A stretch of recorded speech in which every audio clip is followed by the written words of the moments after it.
Muy buenos días, bienvenidos. Este es un nuevo episodio de No Estoy Solo, 27 de septiembre de 2025.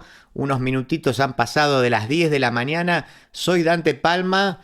Hasta las 11 vamos a estar juntos aquí en www.larz.com.ar. Juanjo Agüero es el nombre de este señor que está haciendo la producción de este programa conmigo hace 9 años. Juana Silva está operando en la radio. Los canales de comunicación son los de siempre. Facebook No Estoy Solo, Twitter No_Estoy_Solo, Instagram No Estoy Solo Radio, mi canal personal de YouTube, donde pueden también escuchar el programa y ver algunos de los fragmentos del mismo. Es www.youtube.com/palmadante. Esta es la presentación formal a la que espero tenerlos habituados, por lo menos en los últimos años. Y como les comentaba la semana pasada, para los que pudieron escucharlo y si se acuerdan, había hecho como un inicio bastante apesadumbrado, además de contarles, bueno, en fin, muchas veces la realidad nos pasa por encima y yo quisiera, bueno, en fin, otra vez lo mismo. Aprovecho para decirles, estoy grabando el jueves este programa, jueves por la mañana, así que me queda la realidad argentina de jueves y viernes sin analizar.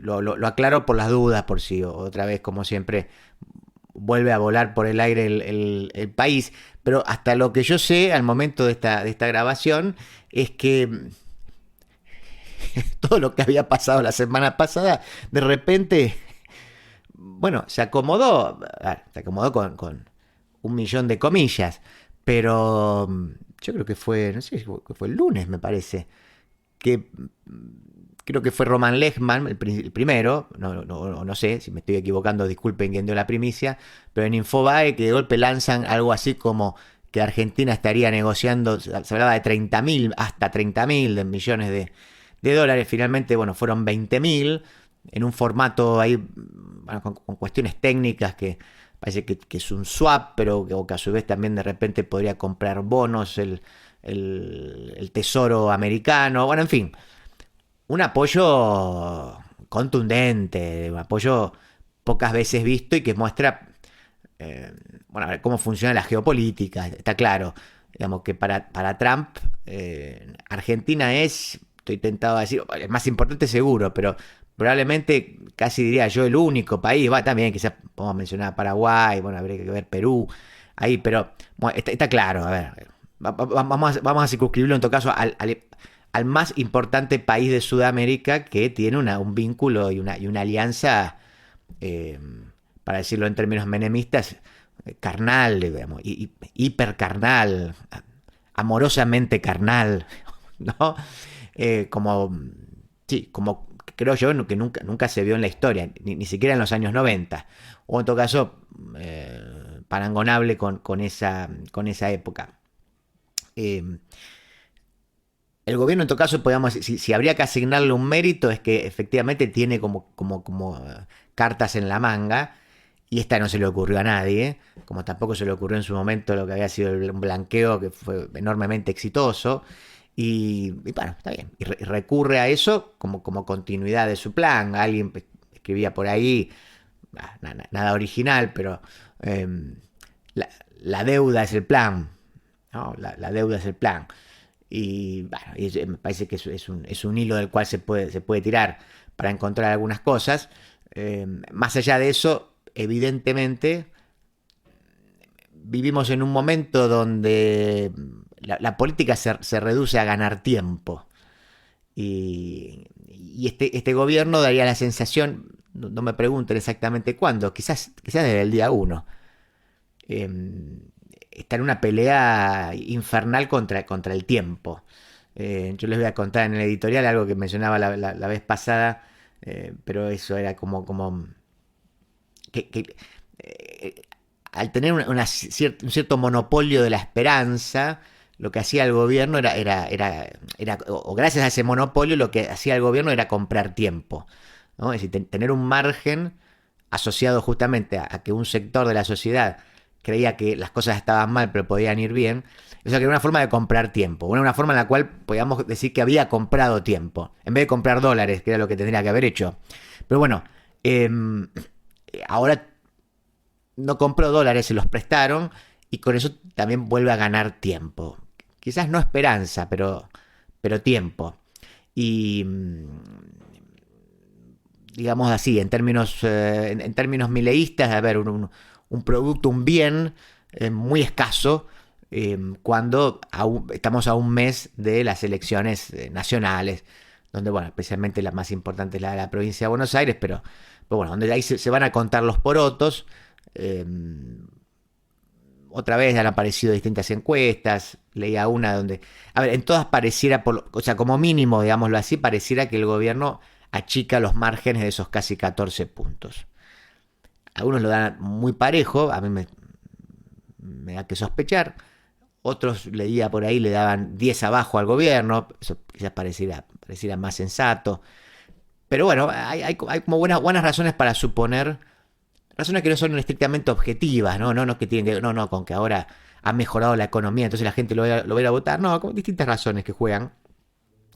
La elección anterior en la provincia fue muy particular, además que está muy aparateada por los intendentes, entonces eso puede traccionar y mover unos puntos más. Así que, en principio, otra vez, salvo que no aparezca otro cisne negro, digamos, al estilo españolo, uno puede imaginar que el gobierno quizás achique algo la brecha. Yo creo que va a perder en la provincia de Buenos Aires. Me parece que es medio indescontable los 14 puntos, pero tiene todo para ganar en todo caso el gobierno y cualquier acercamiento lo va a poder mostrar como un signo de mejora, por más que sea falso y por más que obedezca a otras razones.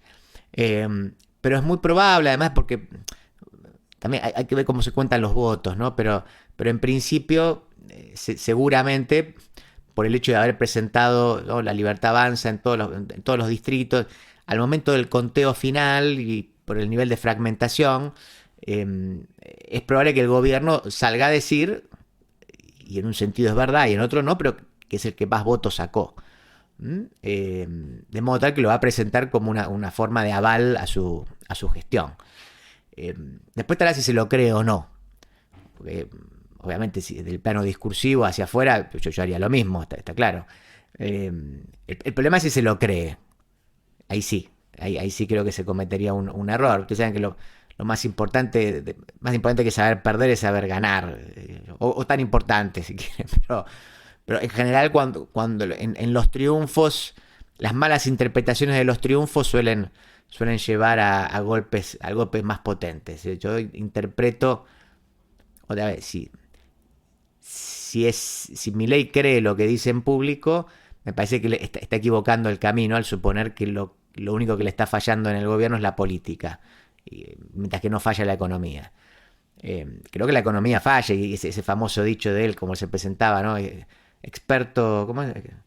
No me acuerdo cómo era, experto en economía con y sin dinero. Bueno, acá somos expertos con una cantidad de guita fenomenal. O sea, bajaron las retenciones al agro hasta 7.000 millones y las grandes cerealeras le pusieron la guita en 3 días al gobierno. Mamita, me estoy acordando de esa vieja canción, una pequeña ayudita de mis amigos. Ojalá tuviéramos amigos que levantás un teléfono y te dejan 7.000 millones de dólares sobre la mesa. Bueno, por supuesto, tuviste que darle algo al amigo. Los amigos son jodidos, los amigos. Te piden muchas cosas, son exigentes, pero la necesitaste y te la dieron. Y hablando de amistad, sin duda, a ver, el gesto de Trump con las declaraciones de Biden también diciendo haremos lo que haga falta para sostener al gobierno. Caramba, miren si no va a ser un espaldarazo. Por supuesto, sin ser sin ser un asesor financiero, vayan a comprar dólares. Háganle caso al señor Caputo cuando dijo comprar, hermano, ¿cómo era? Sí, comprar, amigo. Sí, claro, vayan a comprar. Porque otra vez, ya sabemos cómo termina. No estoy hablando de la economía, ni estoy haciendo un gran tremendismo, no, pero específicamente lo que tiene que ver con el precio del dólar, sabemos que esto no se puede sostener y que esto es artificial. Así que lo que no sabemos es cuándo. Naturalmente, ahora con 20 mil millones de dólares atrás, otra vez, digamos, después de los del FMI, más lo de Trump, bueno, claro, viejo, tenés una espalda, tenés una espalda. Pero fíjense que aún con los 20 mil millones del fondo, el mercado la ve y te llevó el dólar, te levantó el techo de la banda, te lo hizo volar por el aire. Ahora algunos dicen que quizás, bueno, como parte de este acuerdo, el gobierno podría liberar completamente y acabar con la idea de las bandas. Podría ser. Habría que ver qué sucede ahí. Yo creo que no habría que entrar en pánico y ver dónde se acomoda la línea del dólar. Probablemente un poco más arriba, pero quizás menos de lo que uno imagina en estado de desesperación, que es más o menos lo que hacemos siempre que compramos dólares. Bien, en fin, pero bueno, ahí hay un montón de hipótesis, hay un montón de cosas que tienen que ocurrir. Por lo pronto la elección. Pero está claro que el día posterior a la elección, el gobierno va a tener que hacer cosas, va a tener que cambiar, no quiero decir el modelo, pero sí por lo menos algunas tácticas, algún tipo de política, por ejemplo, quizás la política monetaria.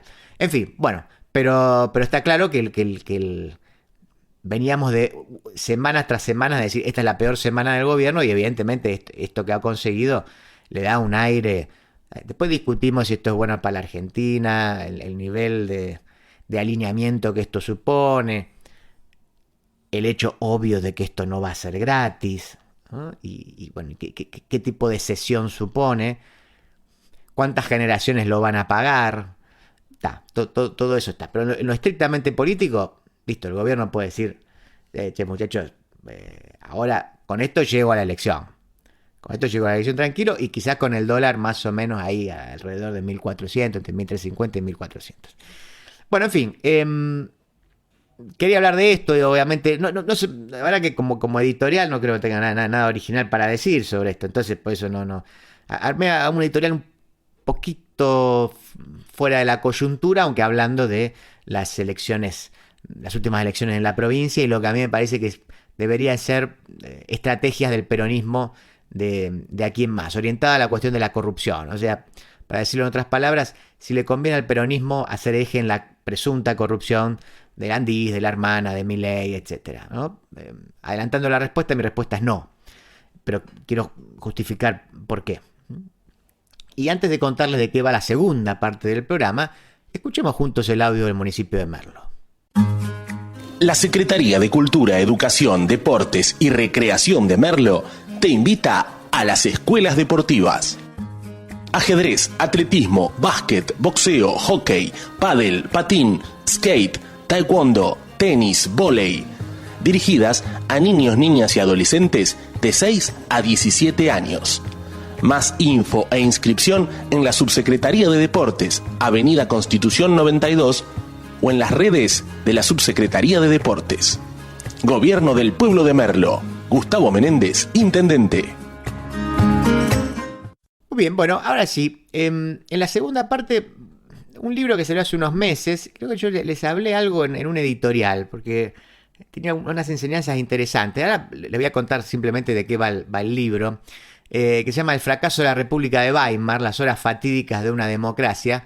Es un libro es un historiador que también hizo literatura, hizo filosofía, se llama Volker Ullrich, y es muy bueno el libro. Yo no soy un especialista en el tema y en ese contexto, digamos, o en la República de Weimar históricamente pensada, ¿no? Y narrada, pero es fabuloso, digamos, todo el raconto de sucesos, digamos, eso, desde 1919 hasta 1933, digamos, hasta que finalmente Hitler se hace con el poder. O sea, todas las cosas que ocurrieron en el medio y que muestra un escenario enormemente complejo. Sobre todo creo que la conclusión más interesante del libro es esto de los que presentan a Hitler como una especie de consecuencia natural de la República de Weimar, de la socialdemocracia, o algunos ponen la inflación u otro tipo de eventos, se equivocan.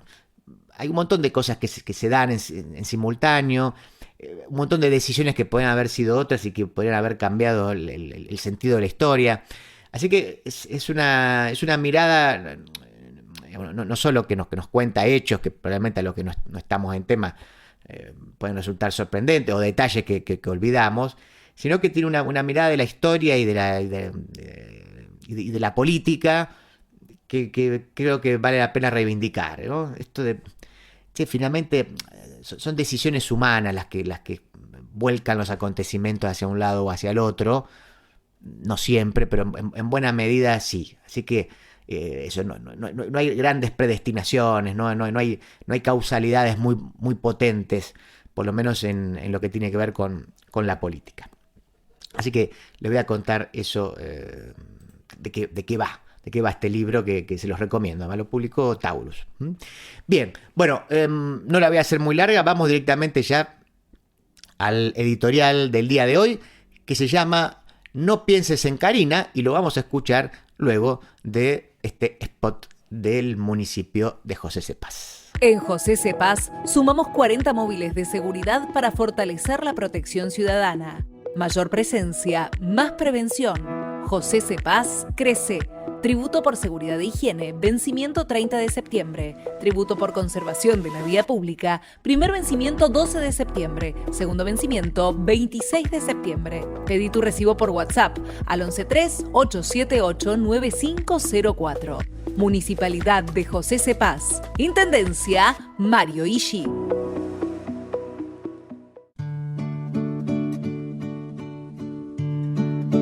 No pienses en Karina. Mientras el gobierno intenta digerir el cachetazo recibido en la provincia de Buenos Aires, consultores, políticos y analistas discutimos las razones de aquel resultado.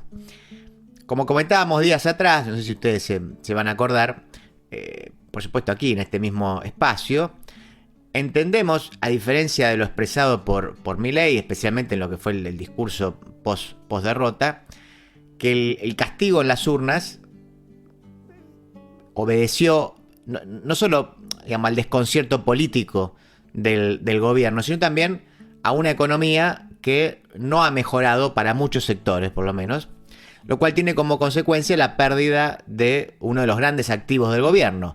Esto es cierto monopolio de la esperanza. A su vez, también decíamos, si las encuestas que daban una elección más o menos pareja estaban en lo cierto, y dado que la crisis económica en todo caso no fue repentina, no hubo algún evento particular, digamos, que determinara eso, una gran crisis, bueno, lo único que cabe pensar entonces es que el escándalo de las presuntas coimas en Andís, con los Menem, bueno, y la propia hermana de Milei ahí implicada, tuvo una incidencia entonces mucho más grande de la imaginada, por lo menos de la imaginada por mí. Por supuesto que es difícil saberlo, pero quisiera tomar como hipótesis ese escenario, es decir, el escenario en el cual, digamos, fue determinante esa acusación de corrupción. Y lo voy a tomar para hacer algunas reflexiones de lo que podría y de lo que debería hacer la oposición desde mi punto de vista.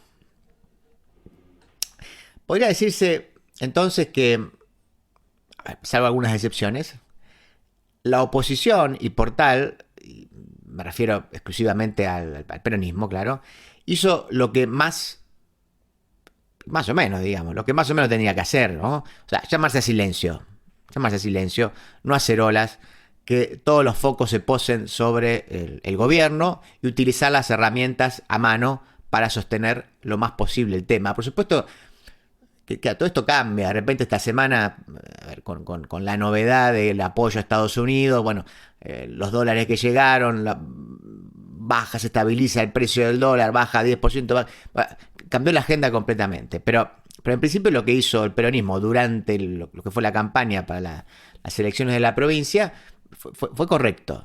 No hagan olas, que no se acuerden de ustedes, digamos, ¿no?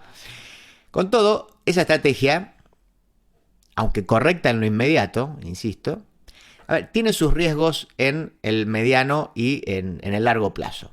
Te los digo en otras palabras.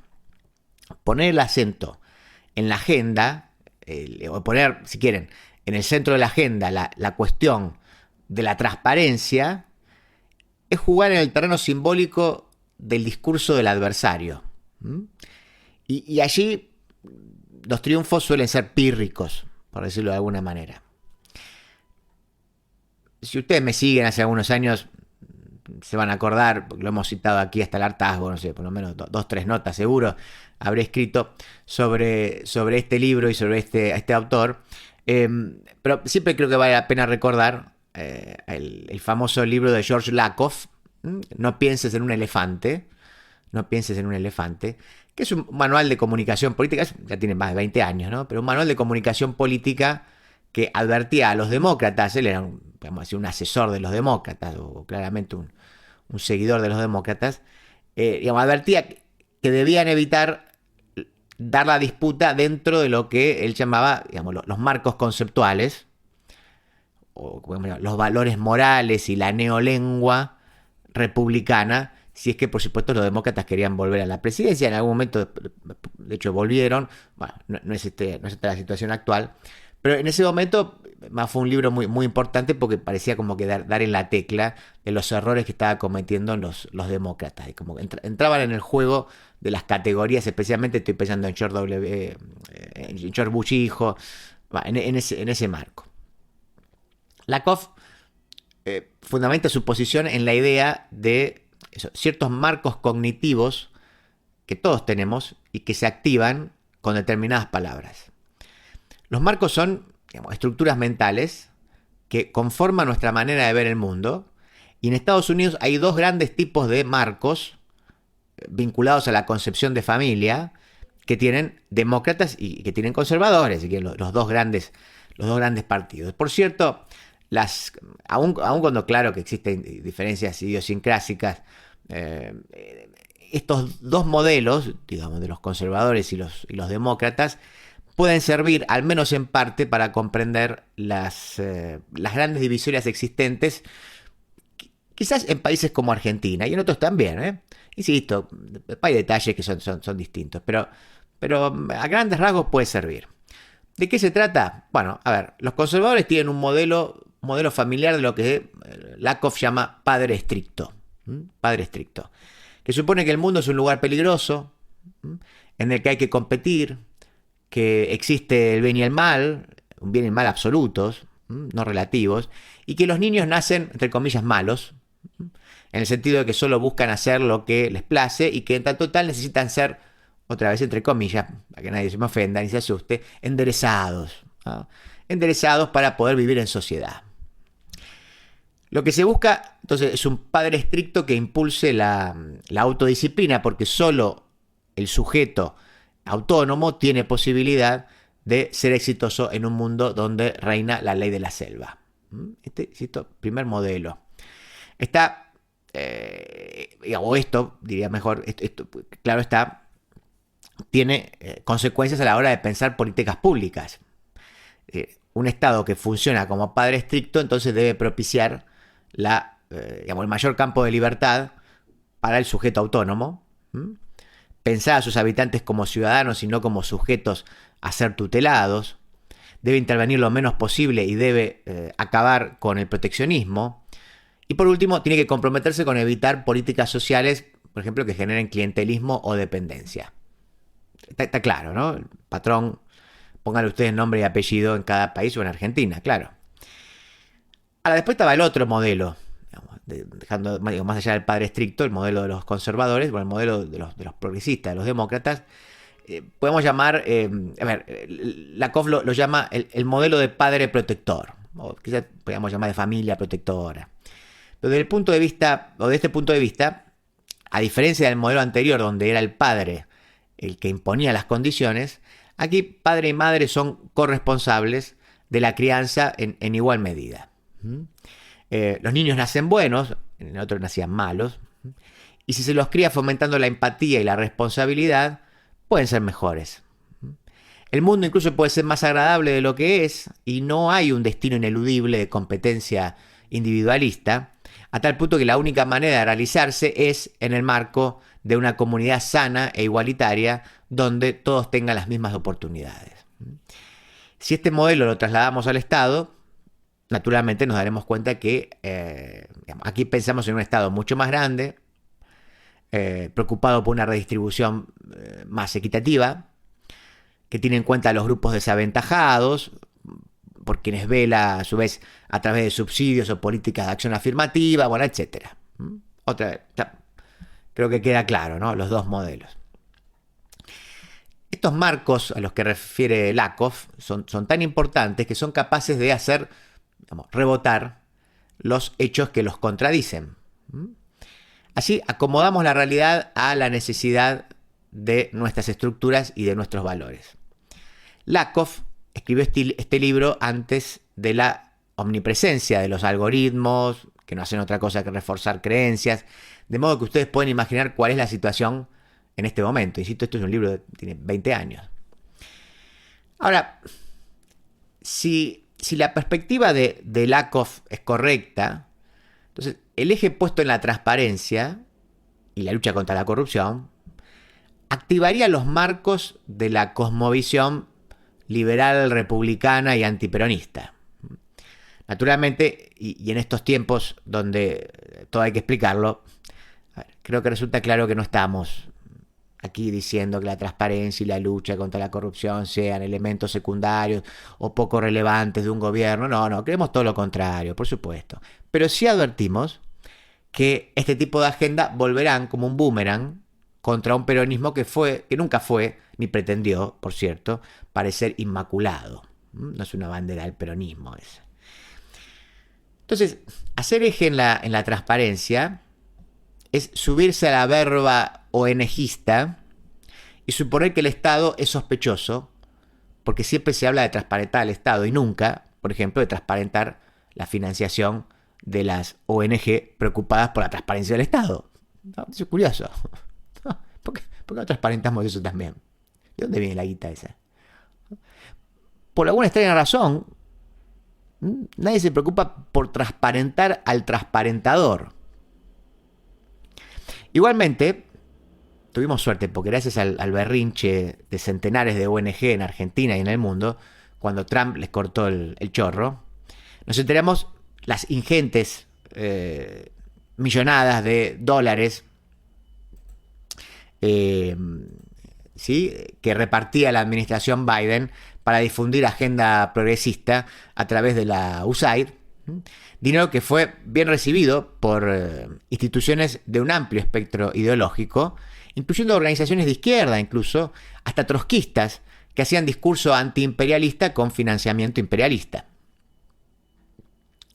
Asimismo, hacer énfasis en la lucha contra la corrupción corre el eje de lo político a lo moral. Y lo que esto tiene como consecuencia es una igualación. Todo es lo mismo, todo es igual. Contra la corrupción, entonces, van a estar el Gato Silvestre y Majul, gritando al mismo tono, porque la indignación moral supera las diferencias ideológicas y va a ser el mejor refugio para los micrófonos que fueron generosos con este gobierno. Son los primeros que van a decir que el gobierno fracasó en lo moral y no en su plan económico. Te los digo en otras palabras. Se deja abierto el escenario a un reemplazo de nombres que no afecte el modelo. Saldrá Milei y entrará cualquiera que acepte las condiciones del poder real. Lo estamos viendo con las últimas fotos en Estados Unidos, etc. Si la alianza de la UCR y el Frepaso, ¿se acuerdan? Finalmente no ofrecía otra cosa que un menemismo con moral, o sea, un menemismo con la bragueta cerrada, no debería extrañarnos que en breve vengan a ofrecernos anarcocapitalismo postmileísta con buenos modales. O sea, sin el loco que grita, ni la hermana que presuntamente afana. El municipio de Ensenada, junto al gobierno de la provincia de Buenos Aires, refuerzan la inversión en educación. Estamos haciendo los nuevos edificios de la escuela primaria número 7, la secundaria número 8 y la ampliación de los talleres de la técnica 1. El Estado presente, reforzando la infraestructura escolar para que docentes y estudiantes tengan las mejores condiciones. Municipalidad de Ensenada, gestión Mario Seco. De la tierra del buen vino nace Finca El Recuerdo, una propuesta elegante, semidulce y amable, con la identidad del Malbec argentino. Finca El Recuerdo, desde Mendoza, dándole identidad a tu mesa. Granja, las delicias de Marta. Pollos, patos, conejos, pavitas, pollos grandes criados a maíz, todos realmente de granja. Encontranos en Rivadavia 8351, puesto 85, Mercado Vélez Arfiel. Pedidos al 4671-7079. Ahora también aceptamos tarjetas de crédito. Lo de Lalo, asador criollo, carne de gran calidad, en un espacio cálido y acogedor. Reservas al 4701-5993, www.lodelalo.com.ar, Avenida Congreso 2011, esquina O'Higgins. Se sumaron 900 nuevos policías para aumentar el patrullaje en las calles. Además, se incorporó más tecnología con chalecos de última generación y armas Taser y Birna de baja letalidad. Conoce más en buenosaires.gov.ar/seguridad. Buenos Aires Ciudad. Librarte 2025, del 4 al 12 de octubre, de 15 a 21. Viví la Feria del Libro de Berazategui, en el Centro Municipal de Actividades Roberto de Vicenzo, calle 148 y 18. Presentaciones de libros, talleres, espectáculos y un montón de propuestas para disfrutar en familia. Entrada libre y gratuita. Descubrí más en berazategui.gov.ar. Berazategui, corazón de zona sur. Berazategui Municipalidad. Detrás de un libro hay un autor, una idea y una historia. En No Estoy Solo, comentamos las novedades editoriales. ¿Cómo mueren las democracias? El caso de la República de Weimar. En tiempos donde está a la orden del día el presunto retorno del fascismo y los giros autoritarios, incluso en democracias que parecían sólidas, repasar el tumultuoso proceso cuyo desenlace, digamos, ubicó a Hitler en el poder resulta, desde mi punto de vista, imperioso, y es justamente lo que hace de el fracaso de la República de Weimar, las horas fatídicas de una democracia, editada por Taurus. Me estoy refiriendo al nuevo libro de Volker Ullrich. Es lo que hace, digo, que este libro sea de una lectura obligatoria. Graduado en filosofía, no solo en filosofía, además, también en literatura, en historia, Ullrich es un veterano periodista alemán que regresa con un texto que ofrece un nivel de detalle y precisión, que la verdad que son admirables para dar cuenta de, digamos, cuáles fueron los hechos clave ocurridos entre aquel, digamos, 1919, en el que se iniciaba la primera experiencia democrática alemana, hasta, bueno, aquel fatídico 1933, en el que Hitler, gracias a los votos, pero sobre todo a una serie de intrigas, azares, errores y mezquindades ajenas, alcanza el cargo de canciller. Porque vieron que también siempre se repite, lo vamos a ver, pero bueno, a Hitler lo votaron, y llegó, sí, lo votaron, y en un momento fue el más votado, pero eso no le alcanzaba para formar gobierno, por el tipo de sistema que tenía, ¿no? Entonces, bueno, vamos a ver alguna de esas cosas.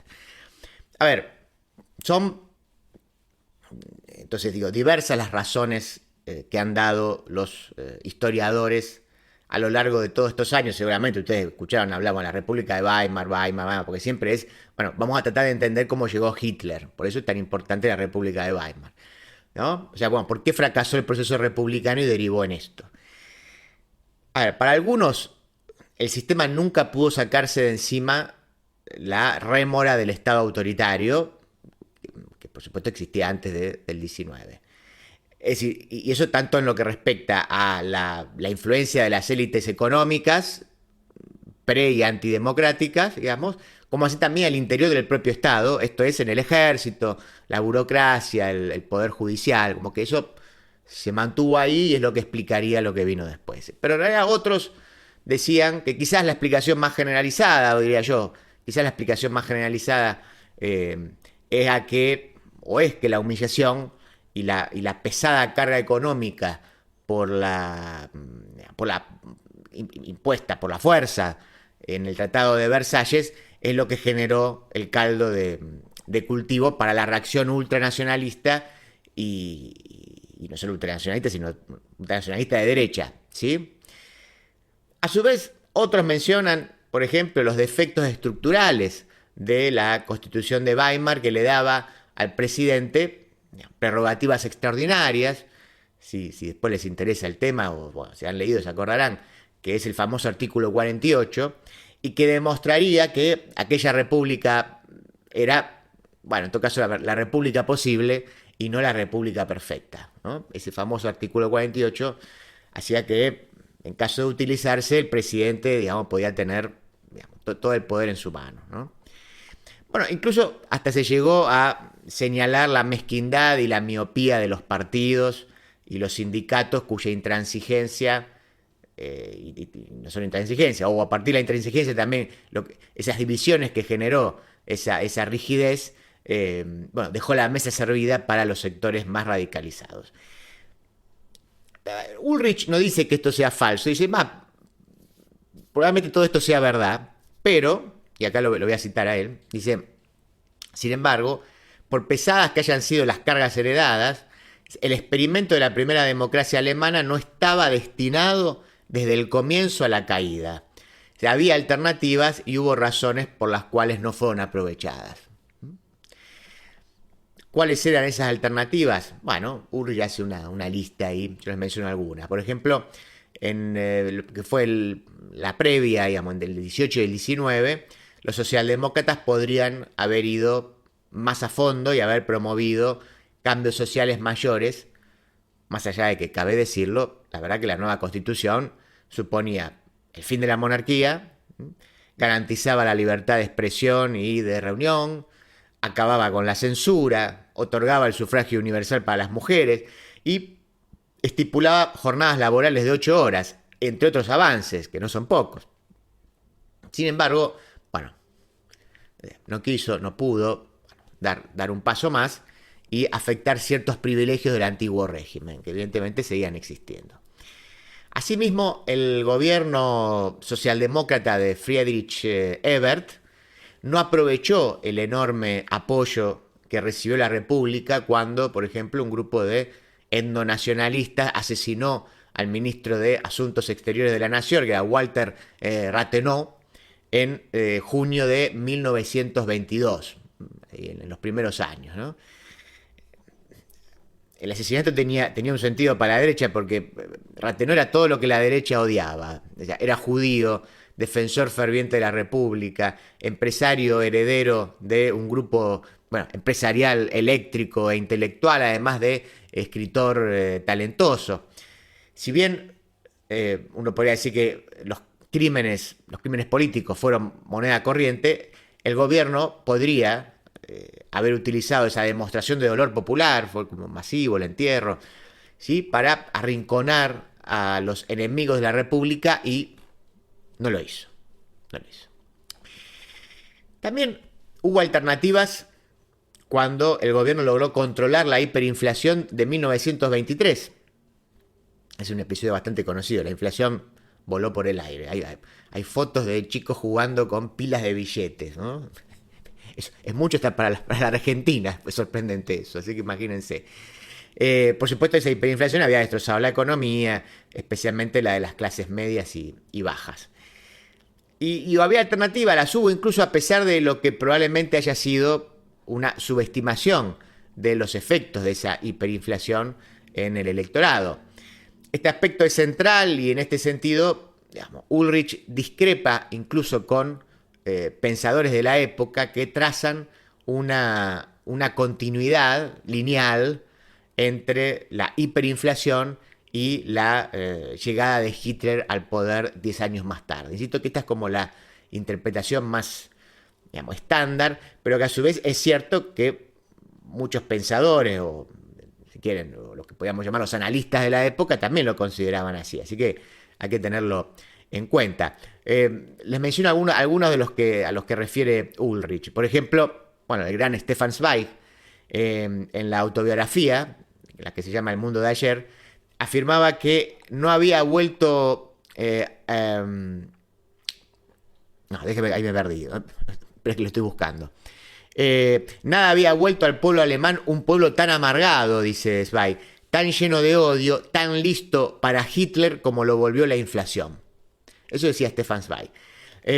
Sebastian Hafner, por ejemplo, en su libro Historia de un alemán, indicaba que esa vivencia de un dinero que se evaporaba, cito, dejó a Alemania lista no para el nazismo en particular, pero sí en general para cualquier aventura fantástica.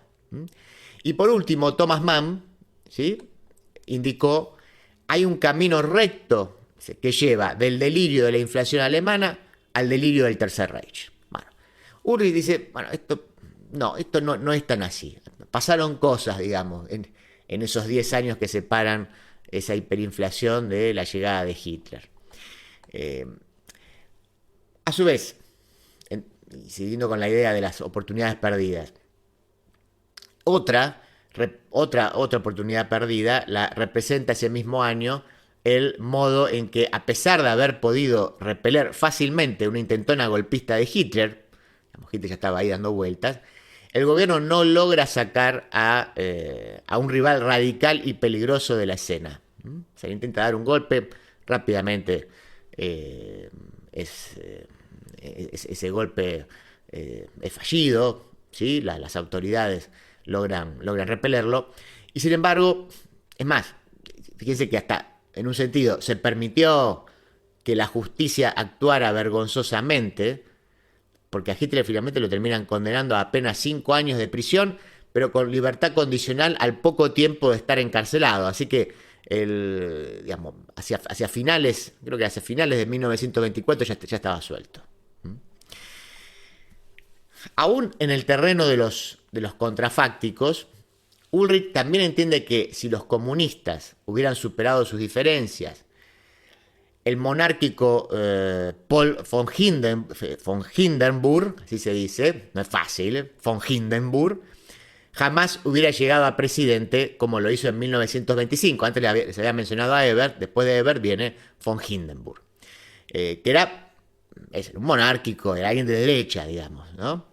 Y eso para Ulrich se trata de un punto de inflexión, porque el viejo mariscal de campo del Imperio Alemán, que era una institución, aun cuando se fue mucho más respetuoso de la Constitución de lo que se esperaba, y de hecho Ulrich hace mucho énfasis en que se negó a entregar el cargo de canciller a Hitler, no sé si lo más que pudo, pero muchísimo tiempo, estuvo lejos, también es cierto, de ser un republicano, y no dudó en hacer uso de la potestad que le otorgaba la Constitución para suspender las garantías y disolver el Parlamento según las necesidades políticas. Estoy hablando de ese famoso artículo 48. ¿No? A propósito de Hindenburg, Ulrich le coge una frase de Theodor Lessing, el filósofo de la cultura, que la verdad que, bueno, yo cuando la leía decía, bueno, esta la puedo utilizar para tantos políticos en la actualidad, se las voy a leer porque es maravillosa. Dice Lessing, ¿no? Dice, según Platón, los filósofos deberían ser los líderes del pueblo. No sería precisamente un filósofo el que estaría subiendo al trono con Hindenburg. Más bien sería solo un símbolo representativo, un signo de interrogación, un cero. Uno podría decir, continúa Lessing, mejor un cero que un Nerón. La historia muestra, por desgracia, que siempre detrás de un cero se oculta un Nerón. Bueno, fabulosa. Por último, en 1930, la ruptura de la coalición de gobierno entre los partidos de centro y socialdemócratas acabó con la democracia de hecho y allanó el camino a lo que sucedería 3 años más tarde cuando tras conspiraciones e intrigas palaciegas, el ex canciller, que era Franz von Papen, sediento de venganza por haber sido desplazado, acuerda con Hitler formar parte de su gobierno y convence a Hindenburg para que designe al Führer como nuevo canciller. Esto es muy interesante, obviamente no tengo tiempo acá de desarrollarlo, pero sí, todas las intrigas que se van tejiendo para que Hitler llegue, aun cuando los votos los tenía, digamos, pero digo, los tenía para, por lo menos para que sea formado, para que sea llamado a formar gobierno, para ver qué tipo de alianzas podía tener, pero Hindenburg intentaba, digamos, se oponía a eso, pero en sí mismo los votos no le daban, no tenía más del 50%. Hubo varias votaciones, siempre se habla de esa famosa del 33, del 37, eso, pero nunca superó esos números. En síntesis, además de, hablando del libro, ¿no? Digo, además del rigor histórico del trabajo de Ulrich, yo creo que el libro es valioso, o sea, porque nos permite comprender que las democracias no necesariamente caen de manera abrupta, con golpes militares de un día X. Tal como ha sucedido con la experiencia de la República de Weimar, son una infinita cantidad de factores los que juegan y los que muchas veces acaban degradando paulatina e imperceptiblemente la calidad democrática hasta que un día, por supuesto, es demasiado tarde. Sobre todo incluso visto desde la perspectiva histórica de los que ya conocemos el final, Ulrich hace énfasis en que la República de Weimar no tenía un destino inexorable, ni Hitler era su consecuencia necesaria. A fin de cuentas, todo depende de la manera en que actúan determinadas personas en situaciones concretas, y con ello el autor no se refiere solamente a aquellos que están en los principales espacios de decisión, sino con mayor o menor responsabilidad a todos los ciudadanos. De aquí que el libro culmine con una frase que, la verdad que a la luz de algunas decisiones populares y de los comportamientos de los líderes, incluso en sistemas democráticos, es una frase que resulta al mismo tiempo, diría yo, tan esperanzadora como preocupante. Voy a terminar con esa frase. La historia siempre está abierta. Está en nuestras manos que nuestra democracia fracase o sobreviva. Lo de Lalo, asador criollo, carne de gran calidad, en un espacio cálido y acogedor. Reservas al 4701-5993, www.lodelalo.com.ar, Avenida Congreso 2011, esquina O'Higgins. Toma yerba mate Titraijú. La yerba generosa, elaborada en Barbacoa, 100% natural, libre de agrotóxicos y apta para celíacos. Además, tomando yerba mate Titraijú, ayudas a las familias yerbateras de Oberá, aportando al logro de la soberanía alimentaria. Hace tu pedido a los teléfonos 15 64 51 68 69 y 011 2007 86 88. En José Cepaz sumamos 40 móviles de seguridad para fortalecer la protección ciudadana. Mayor presencia, más prevención. José Cepaz crece. Tributo por seguridad e higiene, vencimiento 30 de septiembre. Tributo por conservación de la vía pública, primer vencimiento 12 de septiembre. Segundo vencimiento 26 de septiembre. Pedí tu recibo por WhatsApp al 113-878-9504. Municipalidad de José Cepaz. Intendencia Mario Ishii. Se sumaron 900 nuevos policías para aumentar el patrullaje en las calles. Además, se incorporó más tecnología con chalecos de última generación y armas Taser y Virna de baja letalidad. Conoce más en buenosaires.gov.ar/seguridad. Buenos Aires Ciudad. De la tierra del buen vino nace Finca El Recuerdo. Una propuesta elegante, semidulce y amable, con la identidad del Malbec argentino. Finca El Recuerdo. Desde Mendoza, dándole identidad a tu mesa. No estoy solo, con Dante Palma, especialista en hacer programas de radio con y sin dinero.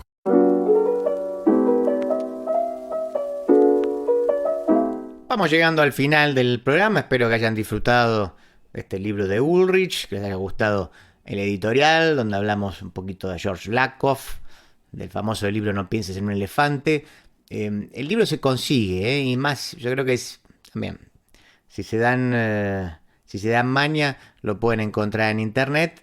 Si no, como siempre, me pueden escribir a danteblog@gmail.com y yo les hago llegar una copia digital, naturalmente, que la tengo, sí, la tengo que tener, sí, la tengo por ahí. Es un libro más corto, se lee fácil, más que recomendable, pero ediciones en papel tiene que haber. Escuchemos juntos el audio del municipio de Berazategui. No estoy solo. 9ª temporada. Ampliación del campo de batalla. Librarte 2025, del 4 al 12 de octubre, de 15 a 21. Viví la Feria del Libro de Berazategui, en el Centro Municipal de Actividades Roberto de Vicenzo, calle 148 y 18. Presentaciones de libros, talleres, espectáculos y un montón de propuestas para disfrutar en familia. Entrada libre y gratuita. Descubrí más en berazategui.gov.ar. Berazategui, corazón de zona sur. Berazategui Municipalidad. Oye, no tengo muchas cosas para hablar. Sí tengo muchas, pero algunas son un poco extensas. Quería hablar de un autor, porque estaba leyendo un libro de un autor famosísimo. Pero antes de eso, ustedes saben que generalmente gente amiga nos envía audios invitándonos al teatro, contándonos qué hacen. Esta no es la excepción, así que quiero que escuchemos juntos este audio. Hola Dante Palma y oyentes de No Estoy Solo, mi nombre es Alejandra Endler, soy la dramaturga y directora de ¿Qué hacer con todas estas cosas?, obra de teatro que se puede ver a partir del miércoles 1 de octubre, todos los miércoles a las 21 horas en el Teatro El Grito. Les cuento un poco de la obra. En busca de su identidad, Laura recrea su vida a través de un joven que interpreta a su hermano y la asiste en un documental de su propia historia.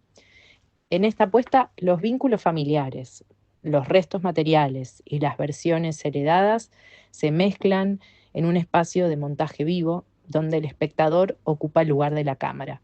La obra se ubica en un cruce con el cine documental, instalación y lo performático. Actúan Lisa Caligaris y Martín Elías Costa, asiste Dayana Sabarino y somos un equipo enorme que espera que vengan. Les mandamos un saludo grande, gracias. Estoy leyendo el mito de los argonautas, el vellocino de oro, ustedes saben.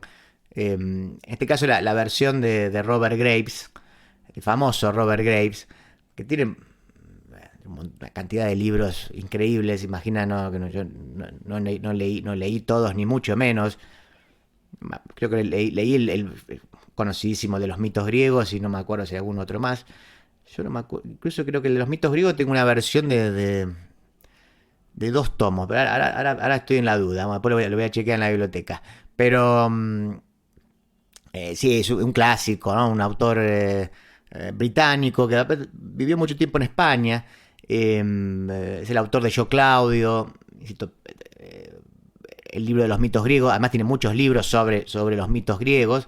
Y ahora estaba leyendo el del mito de los argonautas de Jasón, que bueno, obviamente lo conocía, pero es un libro grande y tiene una serie de detalles que o que me había olvidado o que desconocía directamente. Pero bueno, me volví a enganchar con esa historia mitológica que por supuesto sé que ustedes la conocen, pero si no se las recomiendo porque estoy seguro que los detalles se les pasó, o quizás la conocen por comentarios o resúmenes, y en la versión así como medio novelada de Graves es fabulosa.